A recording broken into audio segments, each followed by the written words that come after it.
Hi hello ಎಲ್ರಿಗೂ ನಮಸ್ಕಾರ. ಬನ್ನಿ 6 ಮಾಡಲು ಬಾಕ್ಸಲ್ಲಿ ಇವಾಗ 3 ಸ್ವಿಚ್ಚು ಒಂದು ಸ್ಯಾಕೆಟ್ ಹಾಕಿದ್ದೀನಿ, ಒಂದು ಡಮ್ಮಿ ಮಾಡಿದ್ದೀವಿ. ಯಾವ ರೀತಿ ಕಲೆಕ್ಷನ್ ಕೊಡ್ಬೋದು ಅಂದ್ಬಿಟ್ಟು ಈ ವಿಡಿಯೋದಲ್ಲಿ ನೋಡೋಣ.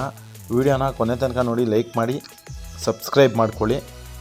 ಅದೇ ರೀತಿ ಶೇರ್ ಮಾಡಿ. ಶೇರ್ ಮಾಡೋದ್ರಿಂದ ಇನ್ನೊಬ್ರಿಗೆ ಯೂಸ್ ಆಗುತ್ತೆ. ನಿಮ್ಮನೆ ಸ್ವಿಚ್ಚಿನಾರ ಟ್ರಬಲ್ ಇತ್ತು ಅಂದರೆ ಎಲೆಕ್ಟ್ರಿಷನ್ ಕರೆಯೋ ಟೈಮಲ್ಲಿ ಬರದೇ ಹೋದಾಗ ನೀವು MCBನೋ ಇಲ್ಲ ಫ್ಯೂಸೋ ತೆಗೆದುಬಿಟ್ಟು ನೀವೇ ಮಾಡ್ಕೋಬೋದು. ಅಂಥ ಟ್ರಬಲ್ಗಳನ್ನು ನಾನು ತಿಳಿಸ್ಕೊಡ್ತೀನಿ. ವಿಡಿಯೋ ನೋಡಿದವರೆಲ್ಲ ಸಬ್ಸ್ಕ್ರೈಬ್ ಮಾಡ್ಕೊಳ್ಳಿ. ಮತ್ತು ನೀವೇ ಸ್ವಿಚ್ಚು ಏನಾರ ಹೋದರೆ ನೀವೇ ಹಾಕ್ಕೋಬೋದು, ಅದನ್ನು ತಿಳಿಸ್ಕೊಡ್ತೀನಿ ಮುಂದಿನ ವಿಡಿಯೋಗಳಲ್ಲಿ.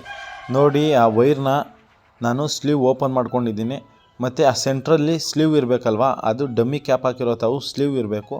ಆ ಅಳತೆಗೆ ಸ್ಲೀವ್ನ ಓಪನ್ ಮಾಡಿಕೊಂಡು ಯಾವ ರೀತಿ ಕಲೆಕ್ಷನ್ ಕೊಡ್ಬೋದು ಅಂದ್ಬಿಟ್ಟು ಈ ವಿಡಿಯೋದಲ್ಲಿ ನೋಡಿ. ಅದೇ ರೀತಿ 3 ಇಂಡಿಕೇಟ್ರ್ ಬಲ್ಪು ತಗೊಂಡು ಆನ್ ಮಾಡಿ ಸ್ವಿಚ್ಚು ಕಂಟ್ರೋಲ್ ಯಾವ ರೀತಿ ಇರುತ್ತೆ ಅಂದ್ಬಿಟ್ಟು ಈ ವಿಡಿಯೋದಲ್ಲಿ ಇದೆ. ವಿಡಿಯೋನ ಕೊನೆ ತನಕ ನೋಡಿ.